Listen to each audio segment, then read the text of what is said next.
and welcome back to my channel. Bonsoir et bienvenue sur ma chaîne. My name is Mireille, and in this video I will be doing part 1 of my February reading wrap-up. Part 1, yes, because this time around I've decided to divide my monthly reading wrap-up into 2 parts. Primarily because I've been otherwise occupied working on a writing project, so I knew I would have less time and, more crucially, less energy to devote to dedicated book reviews, because I will have read 2 novels this month which I feel probably warrant book reviews, but I just don't have the mental bandwidth to do that this month. In this part 1, I'm going to talk about the 2 novels I read at the beginning of the month and the 2 non-fiction books I read this month. In part 2, you'll basically get mini reviews of The Terror by Dan Simmons and Skyward Inn by Aaliyah Whiteley. First, I will talk a little bit about the 2 novels I read at the very beginning of the month. They constitute a duology called Le Bal des Louves, written by Mireille Calmel. And so volume 1 is La Chambre Maudite, volume 2 is La Vengeance d'Isabeau. These were rereads for me. The first time I read them, I was 15. I was in my 3rd year of secondary school. I do not remember how I came across these books. I think they were just in my family library, and a girl in my class had read them and said, "Oh, they're really neat if you like fantasy." And I was like, fantasy in French? Tell me more. These books are historical fantasy, and the fantasy element is pretty minor. It's basically female werewolves, and it's primarily historical fantasy with also a relatively strong emphasis on romance and character drama. And this author is known to write historical fantasy or historical fiction with fantastical/magical elements. Usually it follows a similar formula of throwing in these folklore-inspired, pagan-derived elements into Renaissance or late Middle Ages France. Now, 10 years ago, I read most of what she'd written, and I remember enjoying it quite a bit, though now I'm like, why did I though? But okay. Le Bal des Loups specifically, like I said, it features werewolves. You start off the story with Isabeau, a peasant woman who is about to get married, and the lord of her land basically wants to invoke the right of the first night, so deflowering her right after she gets married, because that was a thing back then. In French it's called le droit de cuissage, so the thighing right, basically. She doesn't want to do this. She runs away with her husband. Husband is killed and she's horrifically raped by this lord, and there's also these people disappearing and their bodies being found mauled and eviscerated, so people are whispering about some kind of wolf demon creature, and this lord is also known to practice alchemy. So there's an intrigue around that. This woman, Isabeau, gets pregnant from her rape. She survives, and it so happens that she comes from a line of women who dabbled in pagan-y, witchcrafty things, and they are tied to the blood of wolves, and there's werewolfing going on in that family. I think I liked this 15 years ago because it had an age gap romance and a focus on romance, and I cared about that at that time because reasons. I didn't really like this duology this time around. I enjoyed the first volume well enough. It was decent historical light fantasy. I enjoyed the depiction of, I don't know, wolves and women relating to wolves. The characters were compelling enough, and I did enjoy the historical setting. It takes place in 16th century France under the reign of King François Ier, and he was a king who promoted art and culture a lot, and alchemy is part of the intrigue. There's also Paracelsus, who features as a main character of the story. So it had quite a few interesting elements going for it, which, you know, tend to appeal to my personal preferences. I like the fact the author uses a lot of era-appropriate language, so older French, these more archaic words. I like that. I think it makes the setting come alive and appear more realistic, or more convincing, rather. So that was volume 1. Then volume 2 just kind of went off the deep end for me. It was just too rife with character drama, or rather melodrama. It was all over the place. The romance got too prominent for me and way too cringy, and it was too long. It was just too long. The main intrigue you come to care about in book 1 gets resolved a third of the way in book 2, and I was like, wait, we're not done? There's still 2/3 of the book to go through, what the hell? So it's way too long, and ironically enough, it's also too dense, i.e. the time you spend in book 1 is about a year, maybe 2 years tops, but then you spend 6 years in the second book, so everything feels condensed and rushed. There are lots of plot contrivances, especially towards the end, and so the book is both too long and has a rushed ending. A lot of things that happen towards the end to resolve big chunks of the intrigue are very convenient, not fleshed out, not set up properly. They are mostly supernatural elements which were never really fully developed. And yes, cringy things to do with the romance. There's a rape which a character doesn't seem that bothered by. And I was like, okay, your love interest just told you he raped his half-sister, but that's what it does to you. Okay, cool. So yes. Massive letdown with book 2. I gave a 7 to book 1. Book 2 is more like a 4 out of 10. I will not be keeping this duology. That's the whole reason I even reread them in the first place, to see if I would keep them in my library. I will not be keeping them in my library. I will be unhauling them at some point in the near future. And I'm definitely not going to bother rereading any other book by Mireille Calmel that I read however many years ago. Now I'll be moving on to the non-fiction I read this month. I read Les Grandes Oubliées, Pourquoi l'Histoire a effacé les femmes, written by Titiou, Lecoq. I learned about this book via a video on Facebook of all places. The author was talking about her book and some of the research she'd done for her book, and it seemed like something I would find interesting. It's a book about the history of women in the West, more broadly back in time, and then as you move forward in time, it focuses on the history of French women, really. And more specifically, the point of this book is to look at how the lives of women, the status of women has changed over time, and how history, especially perhaps when it comes to women's rights and women's position in society, is not a linear progression. This is something I've been saying for years now. History is not a linear progression. We don't just go from horrible to bad to better to good to great. Nope. History goes like this, not like this anyway. It might when it comes to technology, though even then, more so than in other domains, but maybe not entirely either. I love this book. It was a solid 8 to 8.5. No, an 8.5 to 9 out of 10 for me. It was just quite thorough and comprehensive in the information it delivered, really. And that's despite the fact it covers a very long period of time. It goes from prehistory to the 20th century. Now, my favorite chapters dealt with prehistory, antiquity, and the Middle Ages. I thought the author went in depth for each of those time periods, at least, you know, going off of the available information for those periods we have. Whilst I found that the chapters about the Renaissance, the Enlightenment, the Industrial Revolution, and the 20th century were, well, for one thing, less immediately interesting to me, and at times I thought she didn't develop some of her points well enough or thoroughly enough. Overall, however, I was just really impressed by this book. I'd also decided to go on this kick of female-specific history because I'd read a book about the place of women in prehistorical society, specifically last year. I'd read a book called L'homme préhistorique est aussi une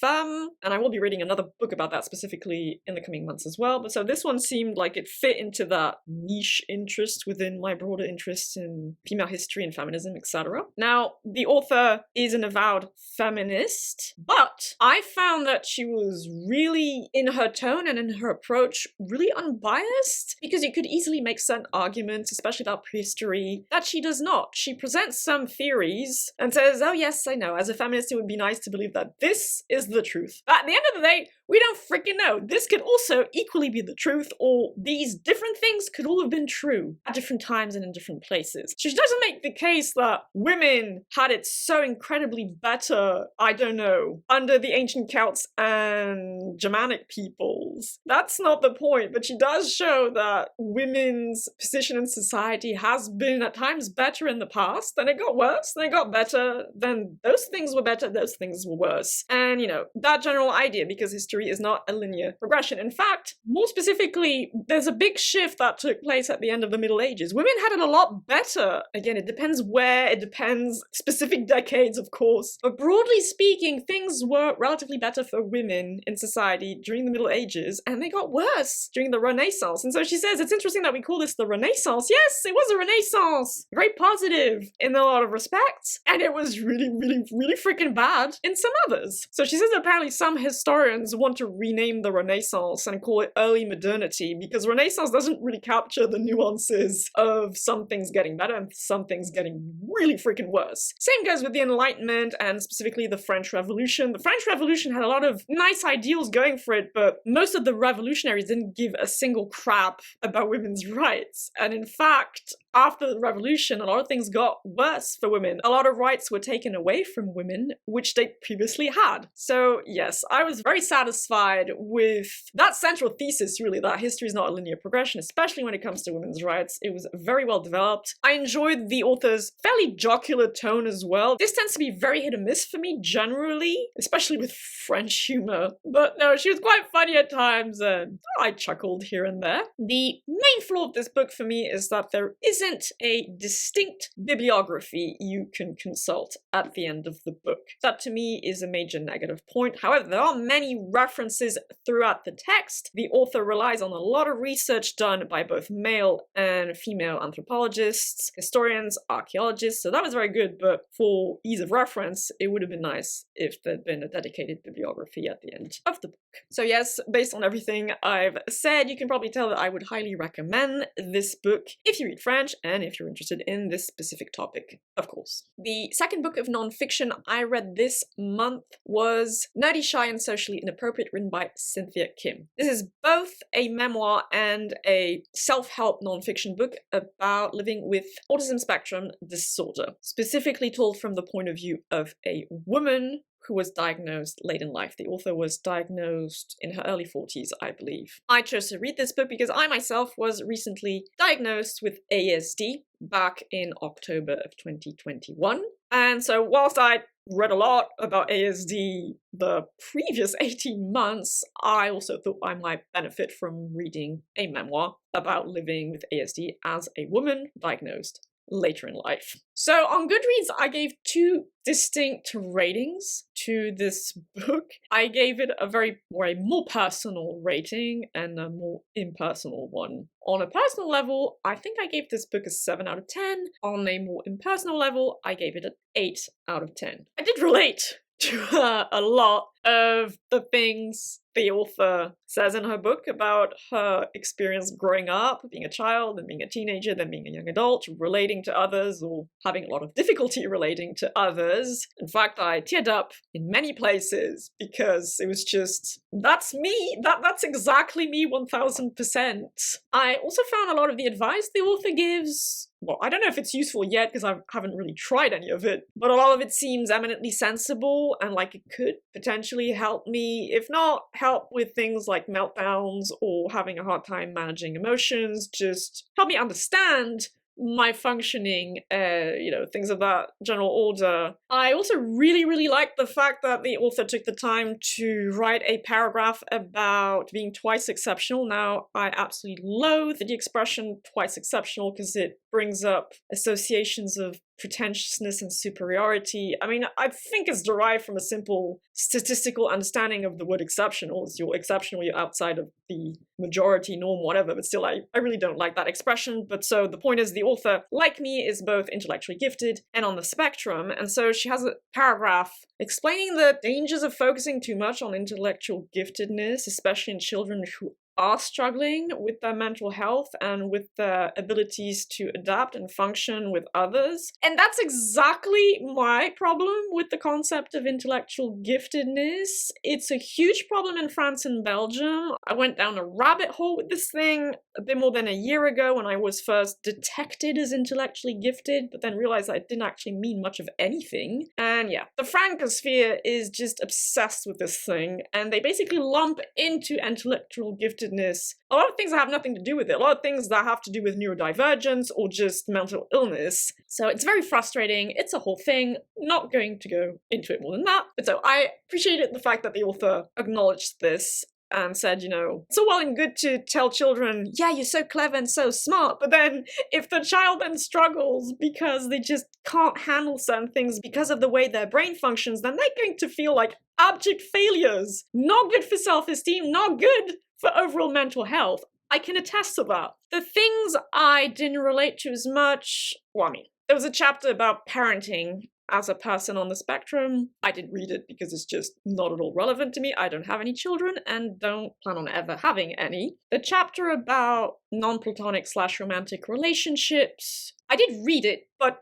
it wasn't super relevant to me because the author is married to a man who is not himself on the spectrum, so the information was geared towards, well, Aspies who are in a relationship with a neurotypical person. This is not my case. I'm pretty certain my partner is himself neurodivergent. So, I mean, I still read through it. There were some interesting tidbits, but overall could not really make use of that information. The one big thing, though, I had an issue with is that it doesn't really deal with mental illness in any significant fashion. That is probably the main huge difference between the author's experience and mine. I have a long, intense experience of living with mental illness, or comorbid mental illness. Mental illness deriving linked to ASD undoubtedly, but still. Depression, major depression, anxiety, of course, trauma from abuse and things like that. The author does mention the fact that women on the spectrum are much more likely to suffer from sexual and relational abuse. That is true. But she herself didn't experience any of that, and good for her. I wouldn't wish that on her. But she seems to have had a pretty nice life overall. I mean, yes, she struggled, but she's married, she has children, she has a successful business, she seems pretty well adjusted generally. That has not been my personal experience, and it's not the experience of a lot of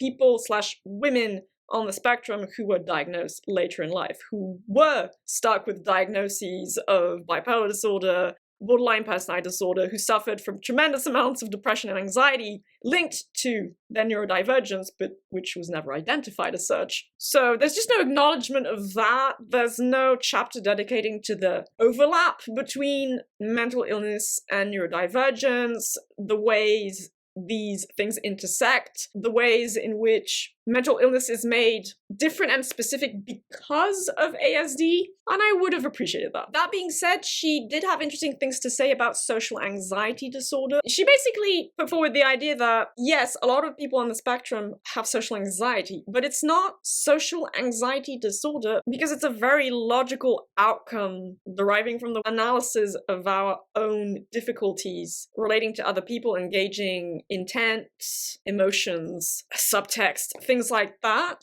So we become afraid of people because we know we have a hard time understanding them, so it makes people inherently potentially more threatening or dangerous. I don't entirely agree with that because I still think social anxiety can become pathological in people with ASD, or at least that's how I've always understood my own issues with social anxiety. But at the same time, I've also often had a hard time relating to the traditional definitions of social anxiety disorder, and I tried group therapy for social anxiety disorder, and it was a massive flaw. In fact, that's one of the things that led my therapist to bring up the possibility I might be on the spectrum. So there's that. So yes, the lack of information about mental illness generally brought the rating down a bit for me, but still on a more impersonal level, it's a very good book. I mean, it's a good book on a personal level as well, but I would definitely recommend this book, is my point. If you are yourself on the spectrum, were diagnosed later in life, are female as well specifically, and need information to help you, or you want to relate to another person's experience being on the spectrum. It's also a book I could see being useful for an ASD person's loved ones to help them understand their functioning. In that regard, I'm very, very happy I read this book. I don't think I'll be seeking out another memoir about this anytime soon. I think I got what I wanted out of this book, and I'm going to put this topic generally book-wise to the side and just deal with my own stuff, basically. So I'll conclude part 1 of my February reading wrap-up here. In part 2, in about a week, 10 days time, I will be, well, basically doing mini reviews, really, of The Terror by Dan Simmons and Skyward Inn by Aaliyah Whiteley, and will also give you all an idea of next month's TBR, as I always do. In the meantime, I hope you all have a lovely day, evening, or whichever time of day you prefer. Do take good care of yourselves, and I shall see you all in the next video. Bye bye!